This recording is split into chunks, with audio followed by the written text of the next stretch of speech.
Today we are unlocking the keyboard secret. What is the best keyboard for the iPad Air 5? We're going to be embarking on a keyboard quest to scrutinize the top contenders: Apple's Magic Keyboard, the Logitech Combo Touch, and the Logitech Folio Touch. Fan favorite. I hope you're ready to get started because we're going to find out what is the ideal keyboard for you and your usage. Let's get started. What is going on, everyone? My name is Mike. Welcome back to the channel. I'm very glad that you're with me today because we're talking about iPad keyboards, one of my favorite subjects. And you know, if you own the iPad Air 5 and you don't want to drop $300 on the Magic Keyboard, I really can't blame you. Despite its excellent typing experience and its trackpad, it's a lot of money and it's got limited protection. And really, again, that's just a lot of money to spend on a keyboard. Well, fear not, I have two other contenders: the Logitech Combo Touch, the Logitech Folio Touch, which we're going to compare these two against one another in addition to comparing it against the Apple Magic Keyboard. So I hope you're ready to get started. We're going to talk about what's different, what's the same, and really where one excels versus the other.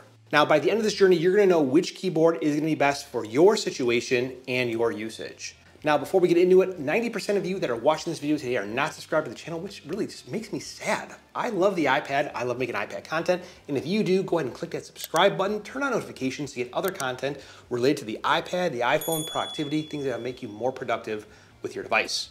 Now, to make things easier, I've broken down the video into different sections, and those timestamps are listed right in the first comment, which is pinned down below.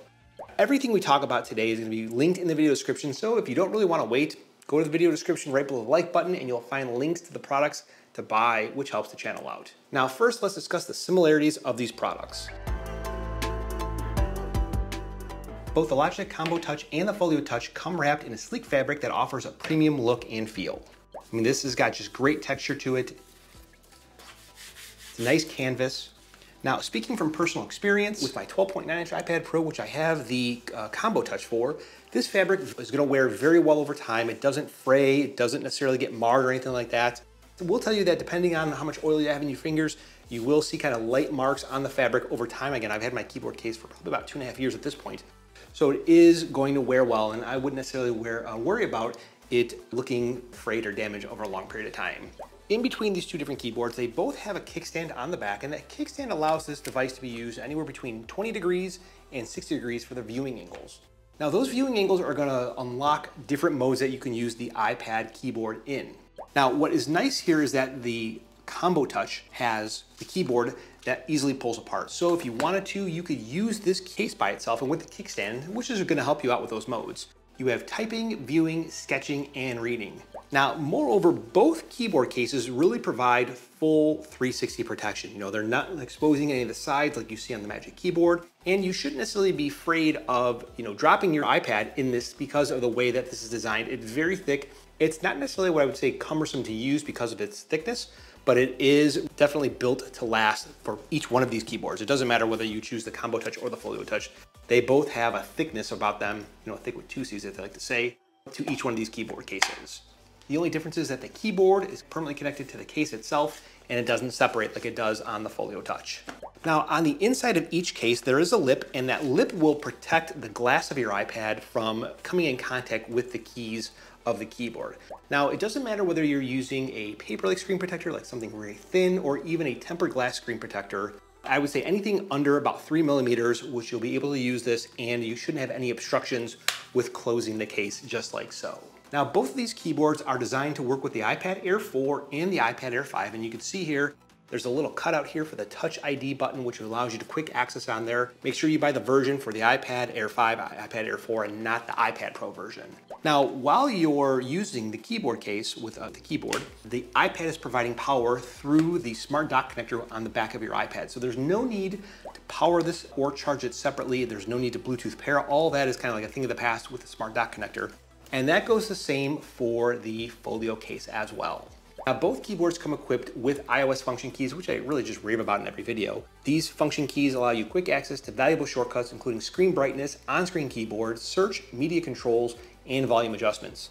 Additionally, each keyboard has a globe key in the bottom left-hand corner. That gives you the ability to switch the keyboard if you're maybe using different languages, or if you want to switch the globe keyboard as well, give you access to the emojis, which who doesn't love emojis? Now, that's where the similarities stop and the differences start to emerge.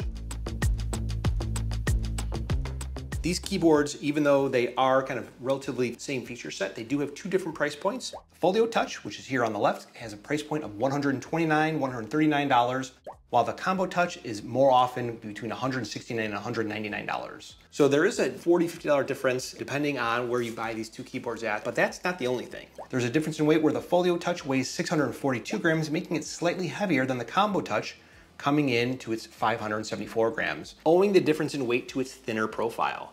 Now, in terms of typing experience, you're really gonna get a very similar typing experience, if not the same, on each one of these keyboards. They have key pitch of 18 millimeters and 1 millimeter key travel. Now, the arrow keys on this is a little bit different here. Here on the Folio Touch, you have big or larger left and right arrow keys and smaller up and down arrow keys, where on the Combo Touch, you have inverted T-shaped arrow keys. Not that one's better than the other, again, it just really depends on what your personal preference is. For me, I like the inverted T-shaped arrow keys in compared to this left and right large arrow keys and smaller up and down keys. Now let's talk about the trackpads. The Folio Touch's trackpad measures 3.8 inches wide by 2.25 inches tall, in comparison to the Combo Touch, which is 4.5 inches wide by 2.25 inches tall. Now the Combo Touch's spacious trackpad allows for more gestures to be used, and it's really gonna make your, I think, productivity run a little bit smoother. It is a fully depressible trackpad, meaning that you can press anywhere on the trackpad and it's gonna work, in comparison to the Folio Touch, where the Folio Touch has a clickable area for about 3/4, maybe about 80% of the trackpad going up, and that top 20% is not clickable. You would need to turn on tap to click in iPad OS if you want to use the top portion of the trackpad. It's very easy to manage that limitation by the hardware by using that feature in the software. Now, regarding the additional features, the Folio Touch lives up to its name. It features a magnetic closure that's gonna go ahead and secure your iPad while it's in there, just like that. I love that sound. That magnet is very, very strong. Now, inside the flap here, there's a little place to put your pencil. It's a little place to put your pencil. And so while you are traveling, you're gonna have the confidence knowing that your Apple Pencil will stay in place and you won't lose it when you are out and about. Now, here on the Combo Touch, your Apple Pencil stays in place simply by the magnets that are in the spine of the iPad. And if you are out and about, you might need to hold on to your Apple Pencil to make sure it doesn't fall out. Or if you're putting this into a backpack with a lot of things in there, you might want to put that pencil somewhere else. But that is how you hold the Apple Pencil in place. And really, depending on your level of comfortability, this is going to be, I think, the deal breaker for a lot of people. They don't want to lose their Apple Pencil because they don't want to pay, $80 or $100, $120 for their Apple Pencil. And they might choose the Folio Touch over the Combo Touch simply for that fact. Now, there are other ways to mitigate that. You could put this in a pencil case, which that really obviously is just something else you have to buy. There are other products that allow you to adhere a pencil strip to the back of the iPad, which isn't bad. I actually have one from ESR. I'll actually put a link down in the comments below. It uses adhesive to stick the Apple Pencil to the back of the case. Now, it is the moment of truth. Which one of these keyboards is really going to be the winner for you?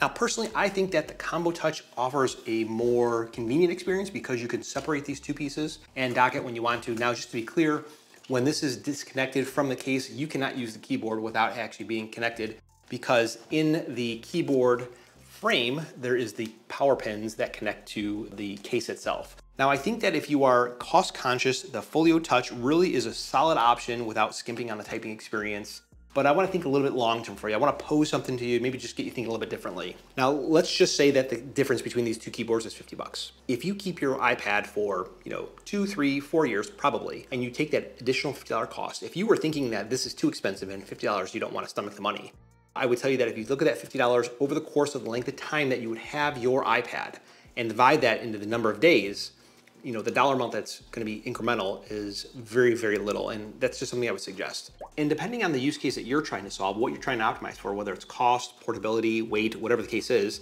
you might find that the Combo Touch's keyboard case is a little bit more to your liking because the keyboard separates, where here, again, on the Folio Touch, this is all a single piece, making it slightly less convenient, again, based on whatever use case that you are trying to solve. Now, you're probably asking yourself, why would anyone spend $299 on the Magic Keyboard when there are cheaper, more cost-effective options that exist in the market today?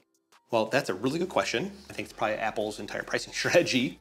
But I would say that the Magic Keyboard, even though the sides are exposed, right, it doesn't give you that maximum protection that you have here, the Magic Keyboard provides a distinct tactile feel that you just can't get on these other keyboards. It does feel, I hate to use this because it's kind of like cliche, it's really distinctly Apple, the way that the Magic Keyboard works with the trackpad.